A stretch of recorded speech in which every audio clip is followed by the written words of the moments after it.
வணக்கம் நண்பர்களே. அகத்தியரையா தந்தருளிய வாத சௌமியம் நூலில் இந்த பாடலை 548 முதல் 554 வரையிலான பாடலில் விளக்கமாக சொல்லியிருக்கிறார். தீபத்தினுள்ளிருக்கும் அருள் ஜோதியை கண்களால் பார்க்க முடியுமா என்ற கேள்விக்கு காண முடியும் என்று சொல்லித் தருகிறார் அகத்தியரையா. இந்த தீபஜோதியை அருள்திரு பிரகாச வள்ளலார் பெருமானும் செய்து பார்த்திருப்பாரோ என்று எண்ணத் தோன்றுகிறது. சோதி அந்த கண்ணதிலே சோதி காண சுத்தமுள்ள கருமானம் ஒன்று கேளு. ஜோதியின் அழகான நீள்வட்ட செங்குத்து கண்ணின் உள்ளே அருளான பிரகாச சோதியை காண்பதற்கு ஒரு வழிமுறை இருக்கிறது, கேளுப்பான்னு சொல்லிட்டு நல்ல சுத்தமான விபூதியை வாங்கி அதன் மேல் கற்பூரத்தை வைத்து எரித்து சோதி தீபமாக பார்த்த பிறகு அந்த திருநீரை எடுத்து மந்திரம் சொல்லிவிட்டு மனதார நெற்றியின் மேல் உண்மையாக பூசும்போது பூசிக்கொண்ட முகமானது சோதி முகமாக ஆகிவிடும். உண்மைதான். திருநீர் பூசிக்கொண்ட போதே முகத்தில் அவ்வளவு பிரகாசம் கிடைக்கிறதென்றால் சோதியிலே அருட்பிரகாசத்தை கண்களால் காண கிடைத்துவிட்டால் அதையும் விவரமாக சொல்கிறார். ஆம் என்ற கற்பூர தீபத்தில் நின்று ஓம் என்ற சிவ பூசை சக்தி பூசை.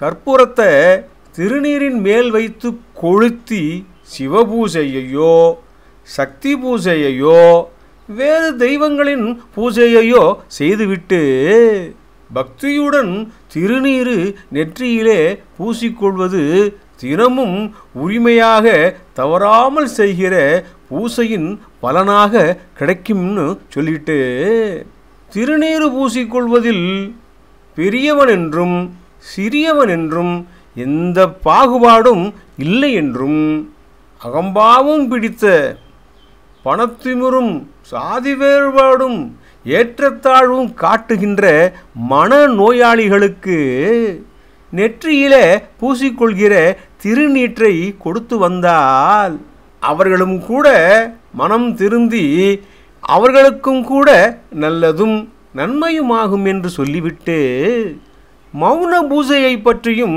அதனை செய்வது பற்றியும் சொல்லித் தருகிறார். நன்மையுள்ள பூசையடா மௌன பூசை, நல்லோர்கள் அறிவார்கள் இந்த பூசை. மௌன பூசைங்கிறது நன்மை செய்கிற பூசை, நல்லவர்கள் அறிந்த பூசை.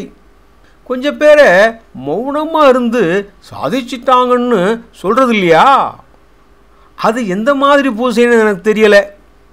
அகத்தியரையா சொல்கிற மௌன பூசைங்கிறது என்னன்னு பார்த்துட்டு வரலாம். உண்மையாக உறுதியாக இந்த மௌன பூசை பலிக்குங்கிற நம்பிக்கையோட காலையிலையும் மாலையிலையும் அமைதியாக மௌனமாக ஓரிடத்தில் அமர்ந்து கொண்டு கண்களை மூடி மனதிற்குள்ளே இடது கையில் விபூதியை வைத்து அதன் மேல் கற்பூரத்தை வைத்து தீபம் ஏற்ற வேண்டும்னு சொல்கிறார். உண்மையிலேயே விபூதியை உள்ளங்கையில் வைத்து கற்பூரத்தையும் வைத்து தீபம் ஏற்ற வேண்டும் என்று சொல்லவில்லை. மனதிற்குள்ளேயே இதை செய்தது போல எண்ணிவிட வேண்டும்னு சொல்லிட்டு அடுத்ததாக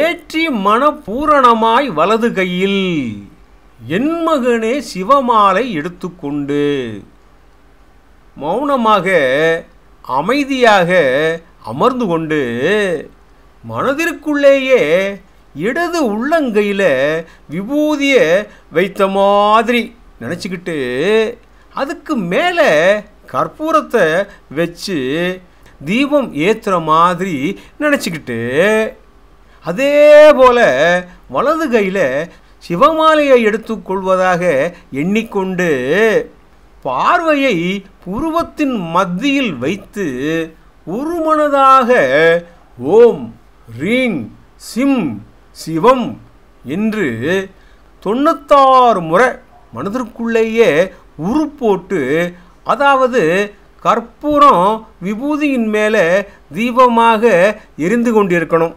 வலது கையில் சிவமாலையை உருட்டியபடியே கண்களை மூடிக்கொண்டே பார்வையை புருவ மத்தியில் குவித்தபடியே ஓம் ரீங் சிம் சிவம் என்று மனதிற்குள்ளேயே கற்பனையாகவே 96 தடவைகள் சொல்லிவிட்டு இடது கையில் உள்ள விபூதியை எடுத்து நெற்றியில் பூசிக்கொள்ள வேண்டும், பூசிக்கொள்வது போல செய்ய வேண்டும் என்றும் அகத்தியர் ஐயா சொல்கிறார்.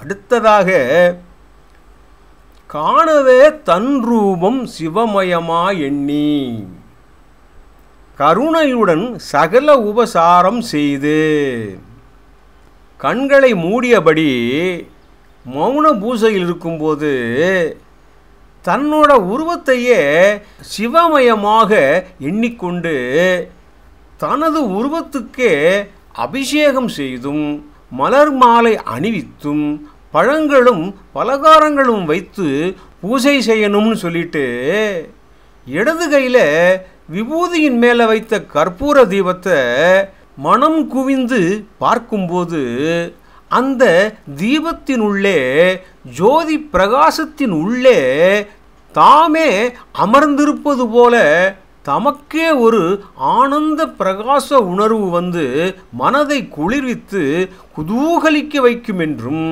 அந்த தீபத்தை மனக்கண்ணால் பார்த்து ஆனந்த அருளை பெறுகிற போது சூழ்ந்து நிற்கின்ற பந்தவாசங்களும் சுற்றமும் சிந்தனைக்கே வராமல் விலகி நிற்கும் என்றும், இதுபோலவே மௌனமாக இருந்து கொண்டு மனதிற்குள்ளும் எண்ணத்தினுள்ளும் நினைவிலும் விபூதியின் மேல் கற்பூர தீபம் ஏற்றி சிவமாலையை உருட்டி மந்திரத்தை சொல்லி தன்னையே சிவனுருவாய் நினைத்து அலங்கரித்து கற்பூர தீபத்தின் கண்களை பார்த்திருந்தால் ஆனந்தமான பிரகாசமான அருள் ஜோதி பிளம்பாக மனதில் ஆர்ப்பரிக்கும் என்றும், இந்த மௌன பூசையை தொடர்ந்து இவ்விதமாக செய்து வரும்போது சித்தனை போல வருவதும்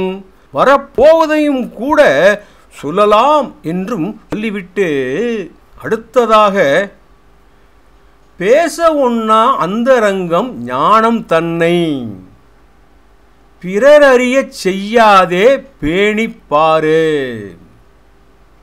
மேலே சொன்ன அந்தரங்கமான மௌன பூசையை மற்றவங்களுக்கு தெரியாமல் அறியாமல் செய்ய வேண்டும்னோ உடலையும் வாசியையும் கவனித்து கொண்டு இறையுருவை தரிசித்து ஆதாரத்தையும் பக்தியையும் அனுபவத்தையும் அனுகூலத்தையும் மனதினுள் பிரகாசத்தை ஜொலிக்க விட்டு சிவத்தை குருவாக்கி கொண்டு மனதையும் மூச்சையும் அடக்கி வாசி நிலையிலிருந்து அமிர்தரசம் வாங்கு என்று சொல்லிவிட்டு அடுத்ததாக கற்பமென்ற உற்பணத்தை சொல்ல கேளு, கருணை வளர் நாதவிந்து கடாட்சமாகும்.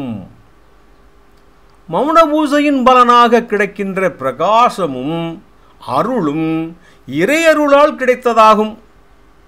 மௌன பூசையிலிருந்து அருள் பெற்று அமைதியையும் ஆற்றலையும் ஆரோக்கியத்தையும் அறிந்து தனதாக்கிக் கொண்டு பூஜையின் உண்மையை அறிந்து கொண்டால் பிரகாசமான அருளானது நிறைவாகவே கிடைக்கும் என்றும், இது அற்பமான சாதாரண விஷயம் என்று நினைத்து விட்டுவிட்டால் ஆதசர தேவதைகள் கூட அருள் தராமல் விலகி போய்விடுவார்கள் என்றும், அதாவது எடுத்துக்கொள்வதற்கு எதிரில் வைத்தது எடுக்க முடியாமல் போனது போல ஆகிவிடும் என்று அகத்தியர் ஐயா சொல்வதாக எடுத்துக்கொள்ளலாம்.